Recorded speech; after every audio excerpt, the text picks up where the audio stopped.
Welcome back, everybody, to the Baltimore Orioles franchise here on MLB The Show 21. Today we have a very exciting episode, the 2022 MLB Draft, and our Orioles will be picking number 1 overall. Last year in our first draft of the series, we did really well, picking outfield prospect Louis St. John, number 5 overall. St. John's going to be a cornerstone for the offense, and he's a really talented player. He's not the only A potential player we got, however. Our second rounder, Julian Starnes, a closing pitcher, also has A potential, and we did pretty well throughout that draft, finding some diamonds in the rough as well. So it's going to be hard to match that up, but we do have an opportunity, of course, with the first pick.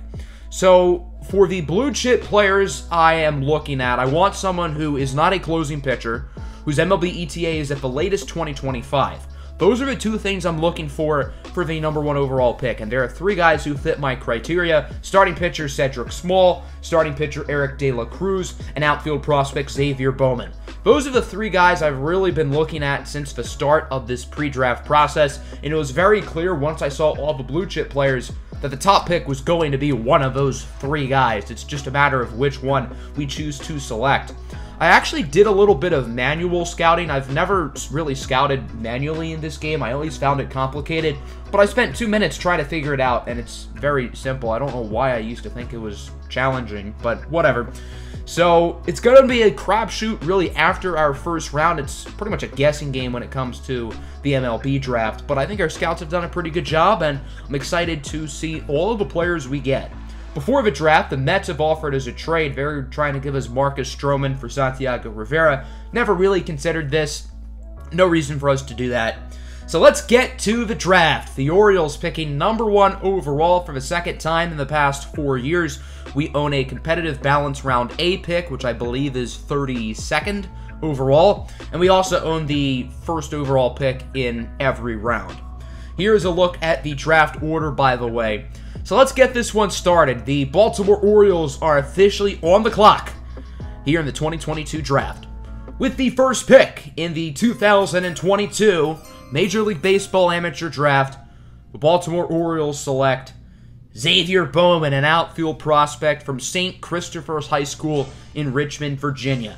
Of the 3 guys we were considering number 1 overall, it was very clear to me that Bowman was the best player in this class, and that's why he is the selection. Let's take a look at him in the perfect game showcase, really running the base as well. This is a 5-tool player. He has good speed and athleticism. He has a pretty good glove, solid arm, good contact hitter. The power isn't great yet. He doesn't have poor power, but I wouldn't say it's outstanding yet. He has very good plate skills. He does not strike out a lot. He has pretty good discipline. And with his size, being 6'1", 221, there's no reason that he can't develop some power within the next few seasons. He comes from an athletic family. His cousin, Zeke Bowman, plays wide receiver for the Jacksonville Jaguars. Here he is in the Super Bowl against the Packers. This video has not been released yet. The Super Bowl will be out tomorrow, so I guess you guys are getting some unseen Super Bowl footage first. Let's take a look at him now in high school with the St. Christopher's Saints. Ironic that their mascot is the Saints, and I mean, the team has Saint in their school name, but whatever. Bowman had a great season this year as a senior, hitting .410 with a .514 on-base percentage, .957 slugging, .1471 OPS, 10 home runs in 25 games, and he just has an it factor about him. I mean, look at this. Just an incredible bat flip. This guy plays with swag. He plays the game fun. And I think he is the right selection for the Orioles number 1 overall. There's just something about this kid that screams future star. Bowman was committed to play college baseball at Vanderbilt University, but considering he's getting drafted number 1 overall, he's not going to college. Bowman is a 72 overall with A potential. I think he's the center fielder of the future. I think he's the leadoff hitter of the future. I've never really found a true leadoff hitter in any of my MLB The Show series until today. So Xavier Bowman is the number 1 pick. Let me know what you think of that selection in the comments. Let's go to the competitive balance round A, and at this point, it really becomes a crapshoot. at this stage of the draft, I'm looking for players whose scouting accuracies are at least in the yellow, whose MLB ETAs are no later than 2025, and whose potential is an 80. I don't really care about positions. I don't draft for need in the MLB draft. Like, we don't need an outfielder at all, but Xavier Bowman's the best player in the class. That's why I picked him. So the guy I really wanted here was second baseman Gerald Fabregas, and he went the selection right before us to the Pittsburgh Pirates. That's annoying, but we're going to be looking at a different second baseman. With the second pick in the competitive balance round A, the Baltimore Orioles select Julian Rubio, a second base prospect from Venezuela. He last played for Pensacola High School in Florida. Julian Rubio has a very interesting story. He's a 20-year-old who just finished high school. It's kind of complicated. He immigrated from Venezuela when he was 15 years old, and as a 15-year-old, he was inserted into the 7th grade because he never had a proper birth certificate found until a few years later when it was kind of already too late to move him up. Rubio's a very interesting player. This is him with the under-20 Venezuelan national team.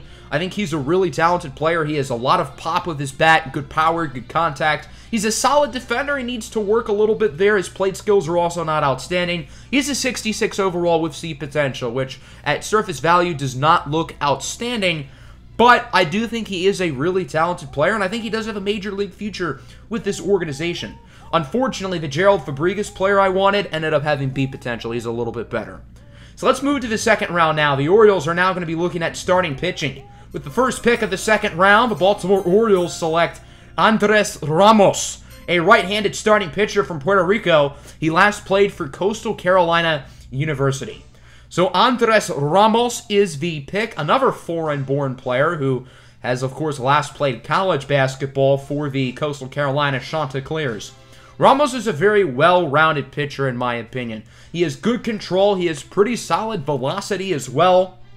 Ramos has a very diverse pitching repertoire. He has 4 different pitches, a 4-seam fastball, a 12-6 curve, a circle change, and a sinker. He has solid break to his pitches as well, and doesn't have many glaring weaknesses other than the fact that he doesn't strike out a ton of batters. I think that's really the only hole in his game. Ramos is a 62 overall with C potential. So again, not anyone who's going to be a future star, but someone who I do think can be a major league contributor, possibly as an end-of-a-rotation starter or a long reliever. So not an outstanding pick there, but not bad either. I do think he has a major league future. And at this stage in the draft, if you're getting someone who's going to play in the major leagues, you ought to be happy. On to the third round now, and it's becoming even more of a crapshoot. Not a lot of the players we've scouted are still on the board, but there is someone we still like. With the first pick of the third round, the Baltimore Orioles will be selecting Zach Durham, a catcher from IMG Academy in Bradenton, Florida. So Durham will be the selection, an 18-year-old switch hitter. This kid reminds me a lot of a raw version of Adley Rutschman.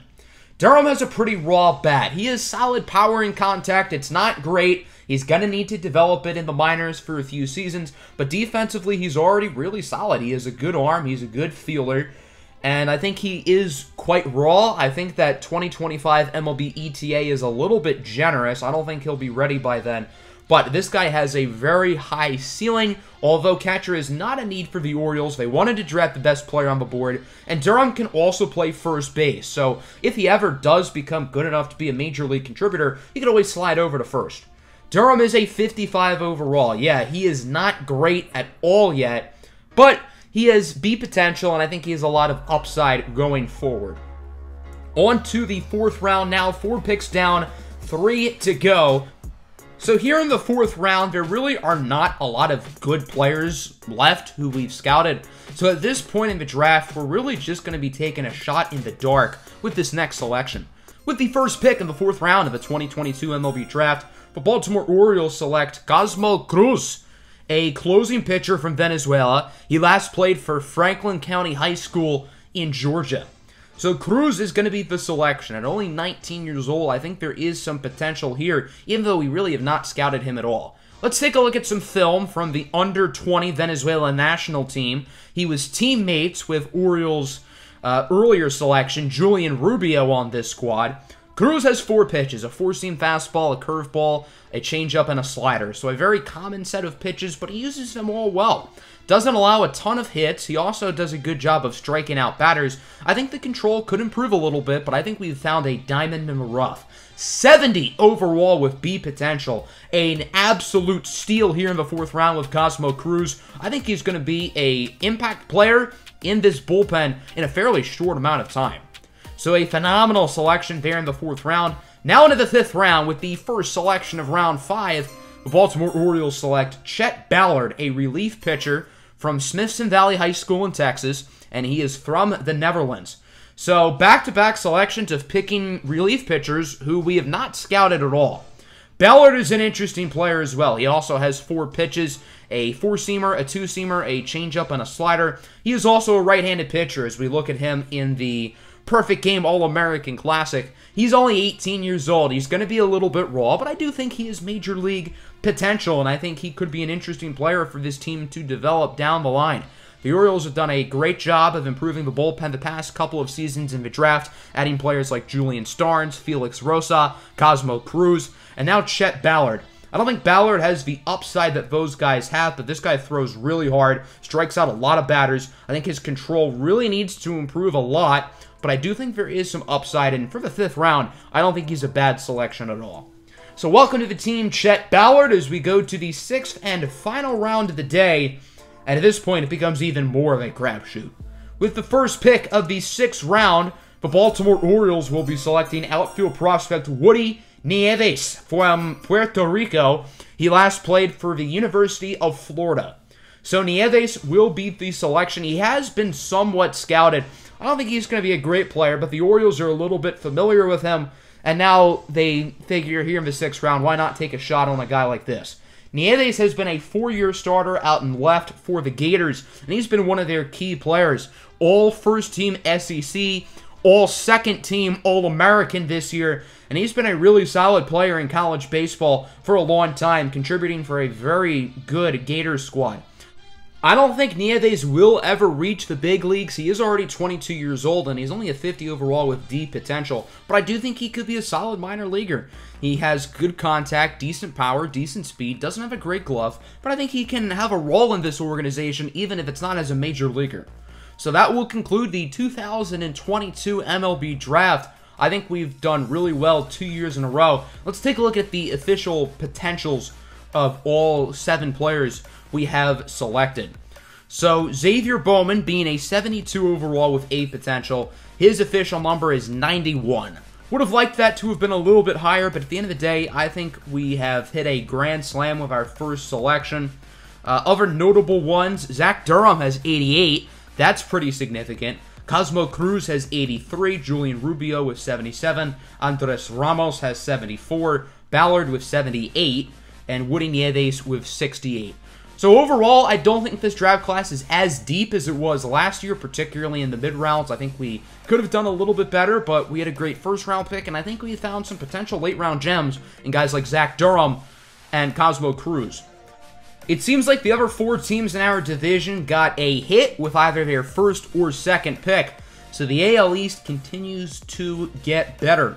Look at this gem by the White Sox in the last round, Joseph Olivo. I was actually looking at him, seeing that he's a 66 with 88 potential. A little bit salty, I passed on him for a likely career minor leaguer. Walt Carlisle, blue chip player, he has 91 potential, only a 50 overall though. I have no interest in drafting 50 overall players. Going forward now, the next blue chip player we see is Lawrence Rowland, who is a 66 overall but has 99 potential.